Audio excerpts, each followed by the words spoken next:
All right, so difference rule when I know that A is a finite set and B is a subset of A. So here's A and here's B, right? That it's inside. So the number in A minus B will be the number in A, take away the number in B, right? Because they're separate things. And if I've got a whole set and I know that this is A, then all of it, take all of the whole set, which is 1, take away the probability of A will give me the probability of A complement, right? So probability of A will be all of it, subtract off, I'm sorry, the probability of A complement, this happening, would be 1, because the 1 is everything happening, the total number of the sample set. Take away this will give me this. All right, so sometimes that's going to be helpful for us. So let's going to build here. So what do I have here? So I have a pin with 4 symbols with 26 letters and 2 digits. Or sorry, 10 digits. And so what am I allowed? I am allowed 4 different symbols. Doesn't say anything. You can use repetition. So let's just say I have 36 choices for each of the 4 symbols. So there it is. So that's what I get for the number of choices. Okay, so now I'm going to have 4 symbols from letters and digits, but no repeats. Okay, so there's 36 for the first choice, 35, 34, and 33.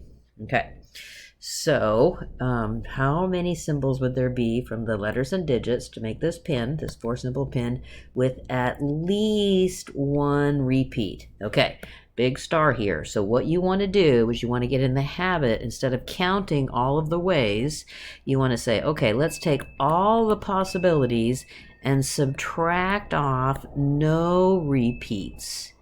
That will give me at least 1 repeat, right? So what are all the different ways of making 4-symbol pins? That's 36 to the 4th. And what are the ways to get no repeats? That's what we just did here, right?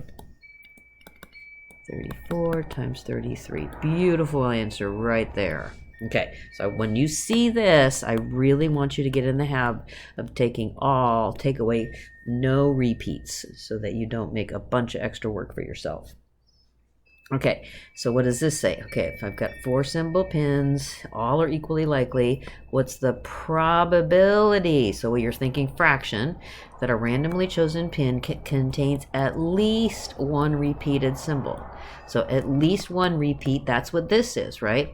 So 36 to the 4th, subtract 36 times 35 times 30. All right, all over the total number, which is 36 to the 4th.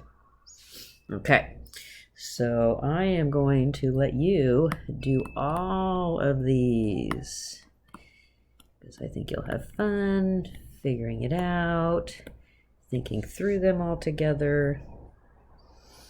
Okay, so this one here is pretty challenging, so let me do this one. Okay, so I've got a license plate, and it can have a varying number of numbers. It can have 0 to 3 letters, and then 0 to 4 digits. Ooh, gonna have all kinds of choices.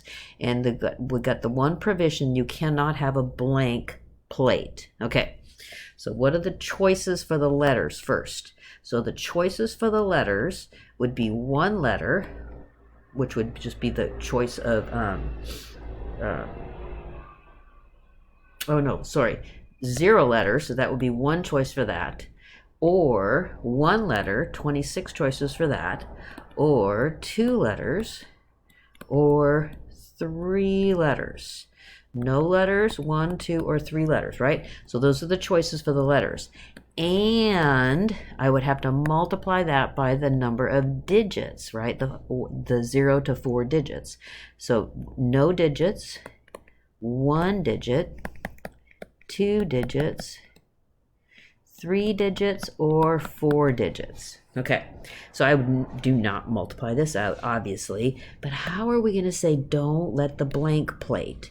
So the blank plate would be when these two get multiplied together in your head, not to multiply it out. So what I'd have to do is that 1 would be added on, correct? So I have to subtract 1. So subtract the option of the blank plate.